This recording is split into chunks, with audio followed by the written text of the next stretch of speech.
სადგურის მიმდებარედ ერთ-ერთი საცხოვრებელი კორპუსის ფასადის ჩამონგრევის შედეგად ორი ადამიანი, ქალი და მამაკაცია დაღუპული. კიდევ ერთი ქალბატონი კი დაზიანებებით სამედიცინო დაწესებულებაში ემოთავსებული. ადგილზე საგანგებო სიტუაციების მართვის სამსახურის მეხანძრე მაშველები უწყების სხვა დანაყოფების თანამშრომლებთან ერთად რამდენიმე საათის განმავლობაში მუშაობდნენ. ჩართული იყო მძიმე ტექნიკაც. მიმდინარეობს საგამოძიებო მოქმედებები, მომხდარიდან მალევე ტერიტორიიდან მოქალაქეთა ევაკუაცია განხორციელდა.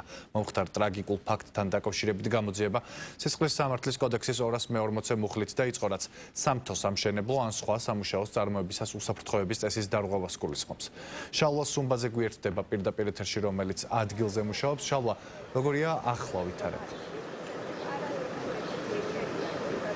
როგორც ალბათ კადრშიც ხედავთ, შემოღობილია ტერიტორია და აქ მაშველების დახმარებით უკვე ოჯახები ცდილობენ, რომ საკუთარი ნივთები გამოიტანონ საცხოვრებლიდან პერიოდულად გარკვეულ ჯგუფებად. მეხანძრე მაშველების დახმარებით ისინი შედიან საკუთარ საცხოვრებელ სახლებში და ცდილობენ გამოიტანონ ყველა ის ნივთი, რაც მათთვის განსაკუთრებით მნიშვნელოვანია. ამ ყველაფრის პარალელურად კი ასევე იმ ობიექტებზე, რომელზეც მიმდინარეობდა ვაჭრობა, გულისხმობ პირველ სართულზე მდებარე კომერციულ ფართებს, ამ კომერციული ფართების მეპატრონეებიც მოდიან და ასევე შესაბამისი სამსახურების დახმარებით ცდილობენ, რომ გაათავისუფლონ ეს ფართები, რათა უფრო აქტიურ რეჟიმში გადავიდეს უკვე ის სამუშაოები, რომელსაც ადგილობრივი მუნიციპალიტეტის შესაბამისი სამსახურები აწარმოებენ. გულისხმობ შესწავლით სამუშაოებს შენობის და საბოლოოდ სავარაუდოდ მოხდება ამ შენობის დემონტაჟი და მისი ჩანაცვლება. როგორც მოგეხსენებათ, ის რომ ეს კორპუსი ავარიული იყო, ცნობილი იყო როგორც მოსახლეობისთვის, ასევე ადგილობრივი მუნიციპალიტეტის გამგეობისთვის და რაღაც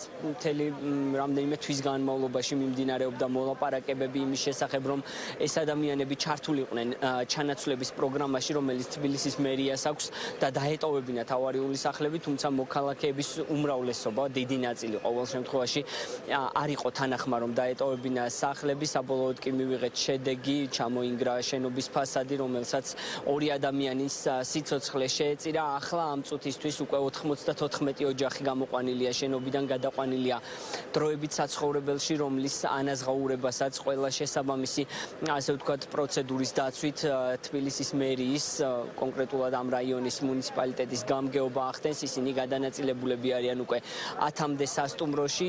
ის ადამიანები ამის შემდეგ კი სავარაუდოდ უკვე დაიწყება უკვე შემდგომი ეტაპი მოლაპარაკებების და გადაწყდება რაბედიელის როგორც ამ შენობას, ასევე ამ შენობაში მაცხოვრებლებს.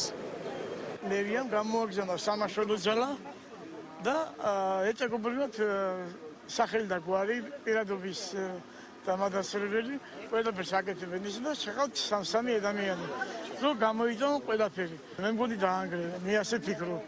ისეთი საუბარია და თუ დაანგრევენ, ეს ხო უკეთესია და ხალხიც ამოისურვებს. დიდი გრუპონის ხმა იყო და თავიდან ესეთი ტალღები იყო, რაღაც თითქოს მიწისძვრა იყო და მე ეს გრუპონის ხმა ისმოდა და ძალიან შეგოშინდა და უცბად გამოვიქეცი სახლიდან. მიმდინარეობს მოსახლეების შეშვება და პირადი ნივთების გამოტანა, რომლებიც აი უშუალოდ ეპიცენტრის მომიჯნავეთ არიან. ანუ მეოთხე და მეხუთე სადარბაზოები, სადაც არის ძირითადი ეპიცენტრი, მან ჯერჯერობით სანამ კვლევები არ ჩატარდება და წინსრების სამუშაოები არ ჩატარდება, მანამდე დროებით შეჩერებულია მათი შეშვება.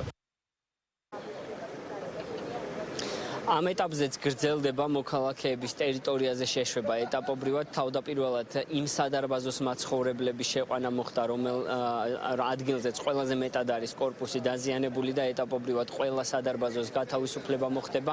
ამის შემდეგ კი შეგვიძლია ვივარაუდოთ, რომ უკვე განახლდება მოლაპარაკებები მოსახლეობასა და მერიას შორის და როგორც გითხარით, სავარაუდოდ ამ მოლაპარაკებების შემდეგ გახდება ცნობილი რაბედიელის ამ შენობას და აქ მაცხოვრებლებს. მადლობა, პირდაპირ ეთერში შალვა სუმბაძე საუბრობდა.